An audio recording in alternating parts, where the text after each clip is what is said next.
Just get an opening question. I just want to get a bit of level, really. See if I'm hearing I'm running. Speak. Well, just for me, level for me, yeah? That's my voice. You're lovely, yeah. Get one from the guys. Just a quick round. Blah, blah, blah, blah, blah, blah, blah. Yeah. The first thing I heard that you were surprised when you heard that Rapido wanted to speak to you. Is that true? Surprised? Yeah. Excited, because it's one of our favorite television shows whenever we come into the UK. That's good to hear. It's part of the jet lag ordeal.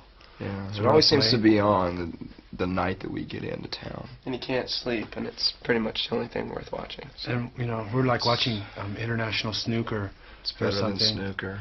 And then Rapido comes on, and we jump up and down. Yeah, Rapido, Rapido. Is there anything like that could compare in America that talks about music? Ed Sullivan Show, American Bandstand, MTV. There's nothing that has the variety of Rapido and the quality. Alright. I think I'll just pull up the pillow and go to sleep.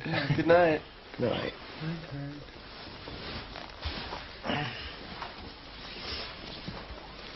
No, the thing's going... yeah, things going real quick, isn't it? Yeah, I mean, the record's only been out for, what, 2 months or something? Something like that, yeah. An album to go, in the Billboard chart, in the top chart, at #4. That's real quick. That's as quick as you can get, isn't it? I've never paid attention to charts before. Yeah. You know? I mean, the numbers, just a bunch of statistics, really. I want to have my chart done, astrological chart, so we can, like our next release or like my personal life, I'll go, like my chart says, I'm in Taurus and, Saturn is in Sagittarius, and and blue diamonds and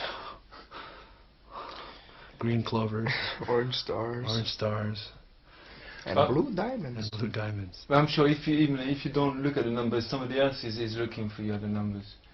And I'm sure, here everybody, Rapido talks to you, a lot of people talking to you, want to talk to you.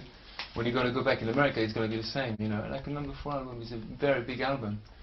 And then people are going to want to have your opinion about everything. It's already happening. Yeah, we have our opinions. We're a bunch of opinionated jerks. Let me tell you something. Jerky. Jerky.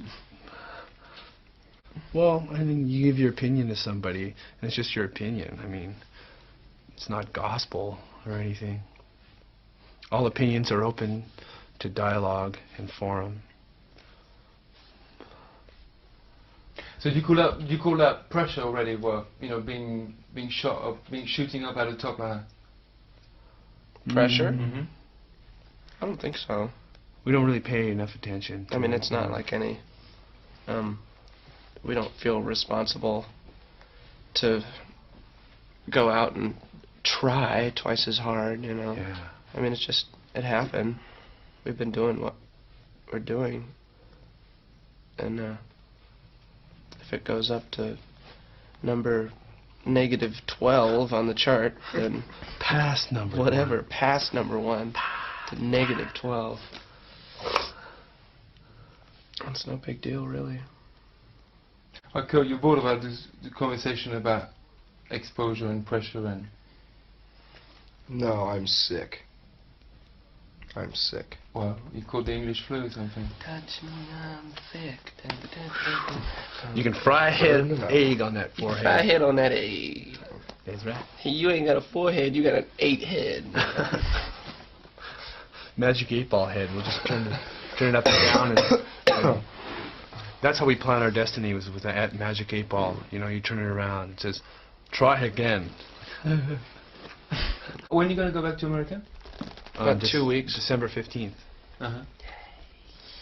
And then we go on tour for another 5 days, then we have a month off, and we go to Australia, New Zealand, Hawaii, Japan. Hawaii. Southeast Asia. And then we're home for a little while. When you play the European countries, and I don't know if you talk to people, but if you watch their reactions or whatever, what has been the main difference between your American crowd and the European crowd? Probably the diets that the people. I don't know. I've sort of found that the language is sort of different. I mean, it's all this. People have the same reactions. You know what I mean? I guess we all came from a common ancestor, like Adam and Eve. Adam and Eve, right? Creationist, Adam and Eve. Evolutionist, humanoid-type creatures came out of Africa and populated the Earth and adapted to their climates. But I think there's a million similarities and there are dissimilarities. And I think people's reaction to music is a very big similarity, whether it be on the continent, be it the UK or be in U.S. In the West, you know, if you go to the East, or if you go to like Cambodia or something, they wouldn't know what to think of you because they really haven't been exposed. But in the West, rock and roll has been a major cultural thing for the last 30 years, so it's pretty much the same reaction. Also because your music seems to be based on instinct, and then people can share that. Yeah, Sure. It wouldn't matter if we were speaking in tongues. Yeah, right It's a on. universal language. It's a universal language. And those are like worn out cliches, you know. Rock and roll is a universal language, brothers, you know.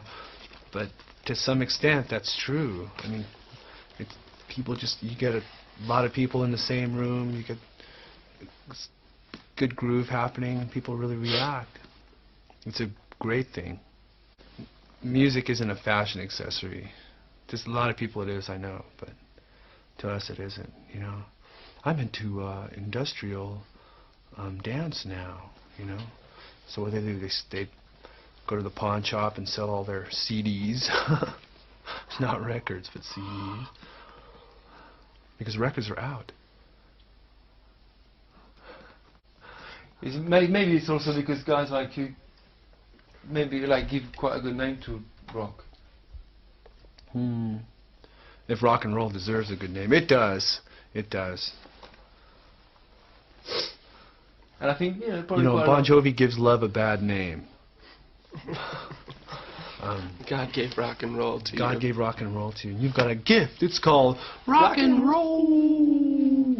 Rock and roll's paid for a lot of facelifts and hair transplants. I There's know. one thing that I've learned about rock and roll by being in this business for 5 or 6 years would be to use your illusion. 1 and 2. It depends what illusion it is.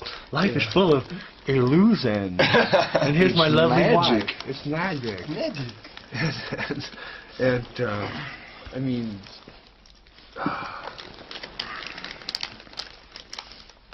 rock and roll is good. I have to admit it. It's got me through some rough times. The only It's gonna thing rock start and roll's humming. ever given me is a hearing impairment. It's never mind the attitude of a lot of people in the US to start with. Sure. I'm talking about the word here, like Yeah, it is. It's too bad. It's too bad that's way. But see, people, they have to. Use the They illusion. make priorities, and a lot of times a priority is a car in your driveway, or whatever material objects you have, and it's all a bunch of junk. Trinkets and baubles. Trinkets, yeah. Look at this shiny stone,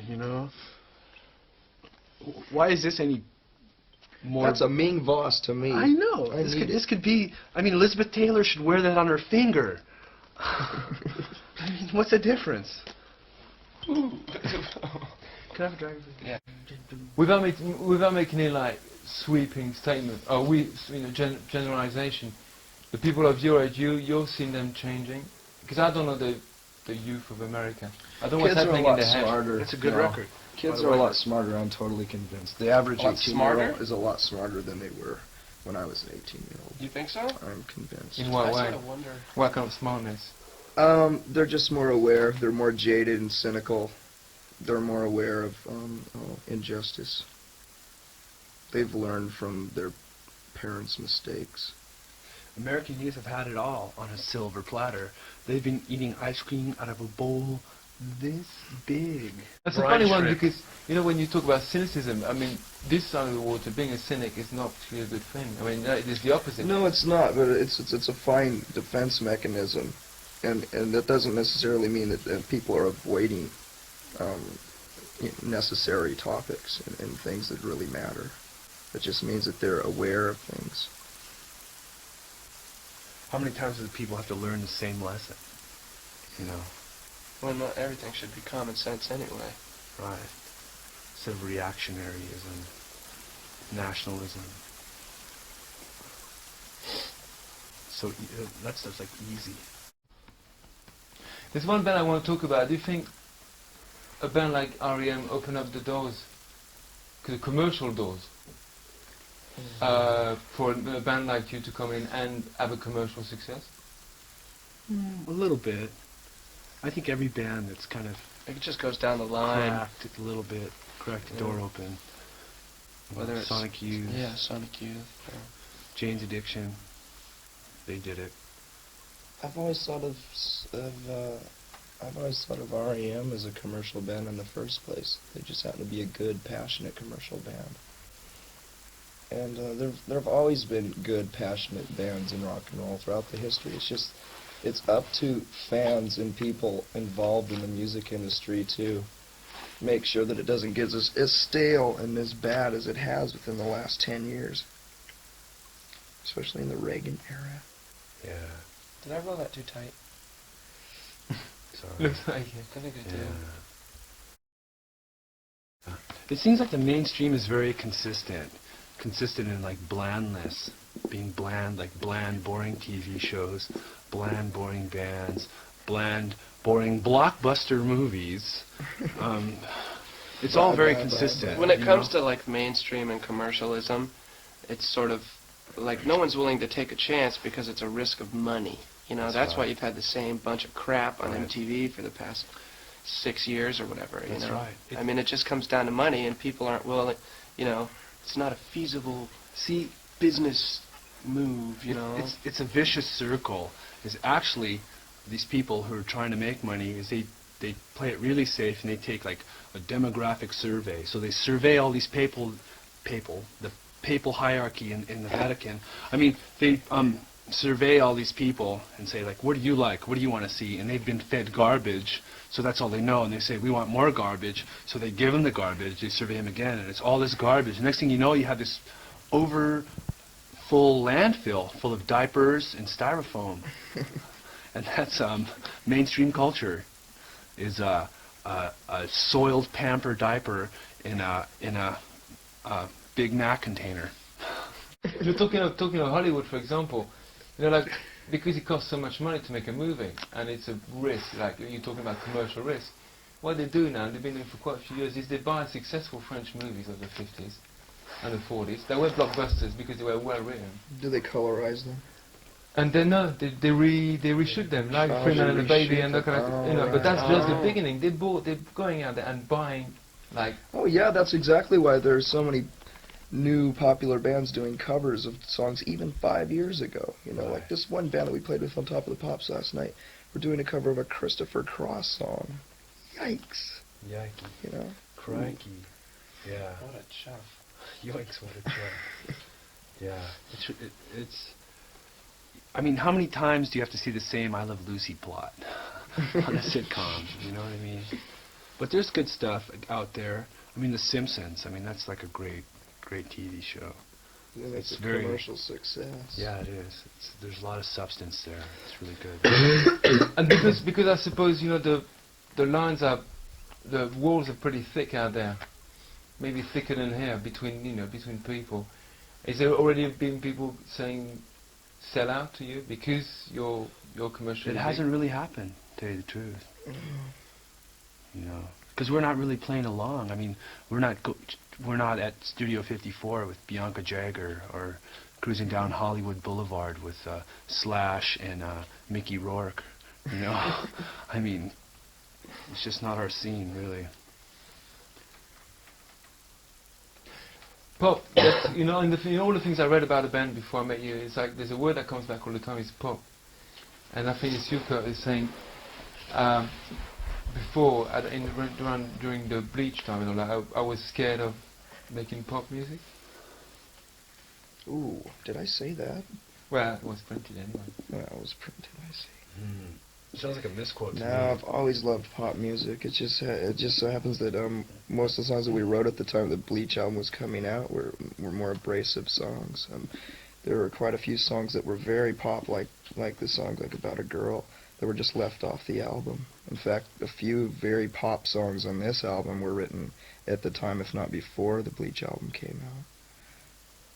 And I think that releasing the Sliver single was a good example of what Nevermind would have. So let's talk about pop, because it's, you know, if you look, each person's got a definition, I suppose. England's got a completely different way of talking about pop. It's what you have, what I have. So what's pop?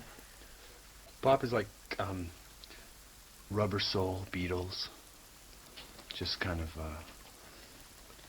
a song with a hook, very simple. Yeah, anything with repetition, it doesn't have to be clean and jangly. Yeah. There are a few Melvin songs that are pop in my eyes. And I think pop could be like children's songs, you know, Yeah. songs that you're taught in nursery school or whatever. Yeah, it's not pop as in popular. That's not the case.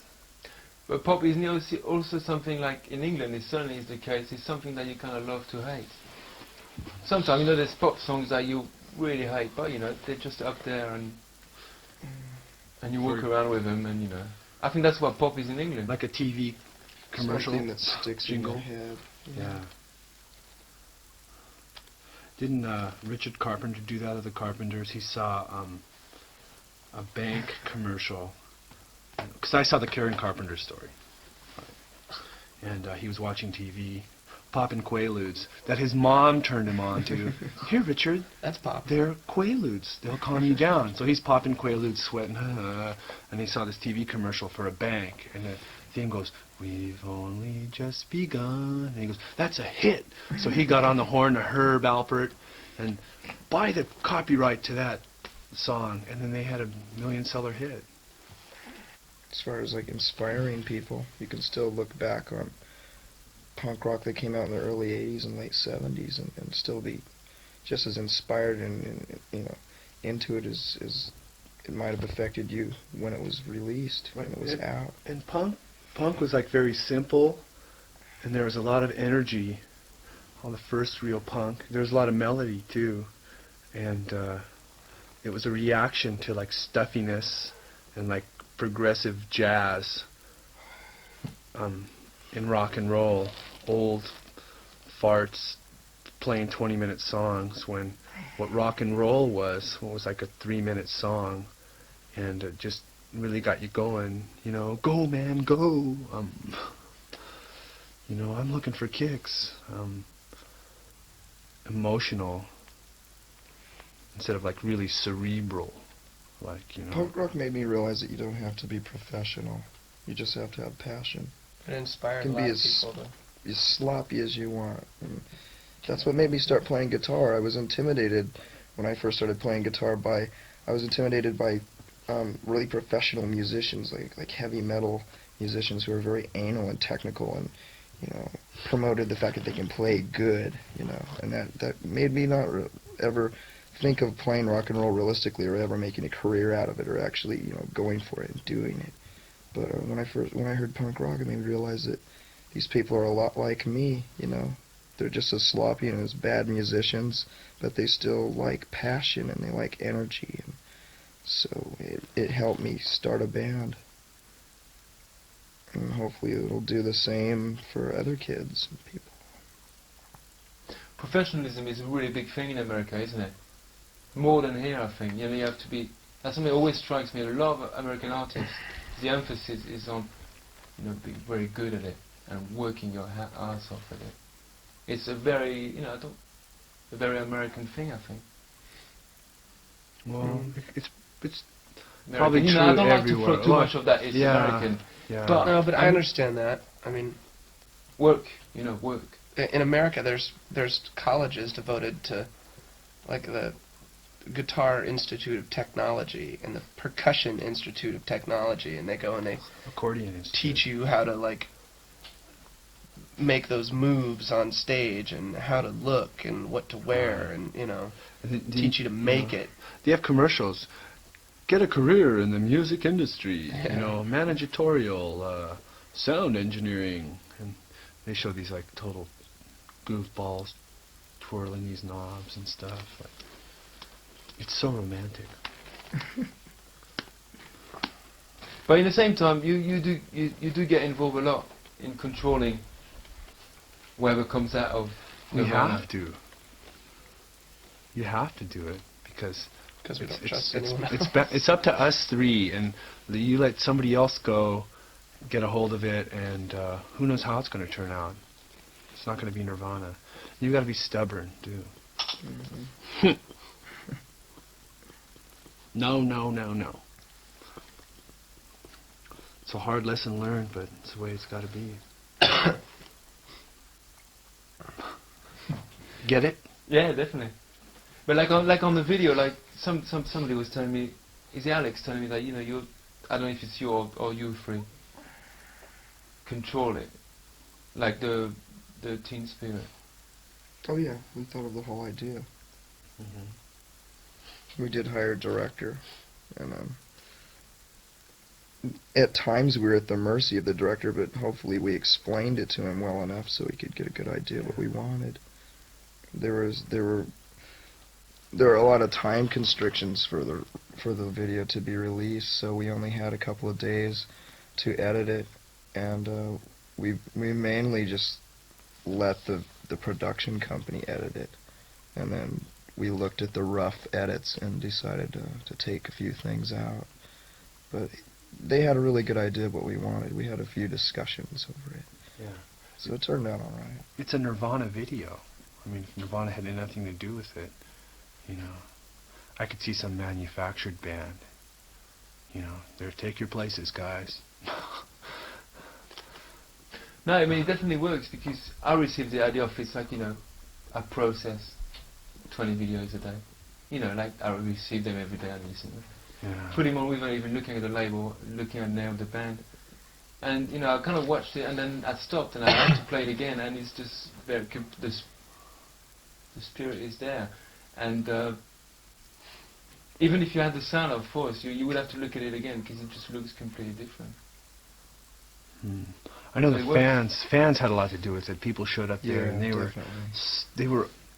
they weren't over enthusiastic. They were just very, very enthusiastic. It was like 12 hours of sitting around listening to the same song.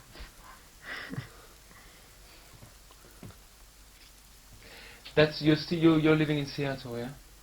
around Seattle, yeah. Which is where about exactly? Just south of Seattle. Dave lives in Seattle.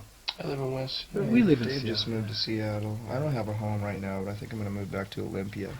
I've lived in Olympia, which is the capital of Washington, for the past 5 years. And you're from Aberdeen? Originally, but we've left Aberdeen about 4 years ago. We had to get out of there. It was just very stifling and stagnant. Couldn't handle it anymore. A lot of backwards attitudes. Just there was nowhere to go except out. Or is that Twin Peaks country? Twin Peaks is classy. I don't know if Aberdeen is that classy. Aberdeen is Twin Peaks without the excitement. Without the drama. Yeah. There's a lot of twistedness there, but it's not very, I'll use the romantic again. It's not that interesting. It's kind of pathetic. And you, at least I know about you two coming out of art school training, or No, like that's going through art school. That's BS. That's just we got a bio from the record company. It was very stuffy and it was just very run-of-the-mill. So we had a little fun with it. Started making up stories, drinking coffee, getting giddy, writing down stuff. And then we'll write this. And So that's how the art school thing came yeah, that's how about. art school thing. We thought, what is the most cliche, typical thing for a rock band? They're art school dropouts, you know. Get it? And it wasn't even art school, it was craft school, you know. They were painting seashells and gluing them on burlap or grandma crafts, making little owls out of macrame, you know.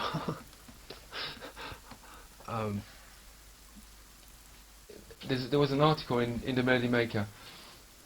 There was a front page article that presented you like real rock and roll monsters. Sensationalism is all it is, being sensational. You know, you can Just read another paragraph. You can just read. You can read the Sun, or you can read the Sunday Sport. Just a bunch of sensational articles. Everybody likes to have a good time. Sometimes things get out of hand, but to have a whole image behind a band, you know, they made a good article, I suppose. It was funny. It was a good laugh. Ho ho ho ho. Saying that, for example, the cover is a really good cover. Well, Thank you. Thanks. I think the cover has the dollar bill shows what the materialist connotations are about it. Then anything after that is open for interpretation.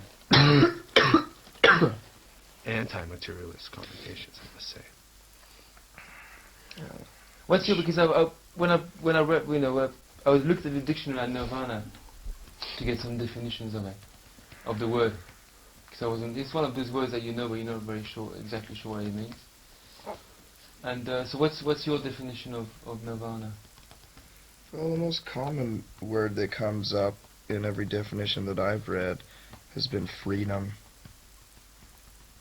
So we kind of like to think of our music as musical freedom in a way, not being tied to a specific genre or a specific sound.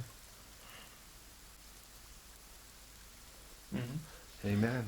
That's really good.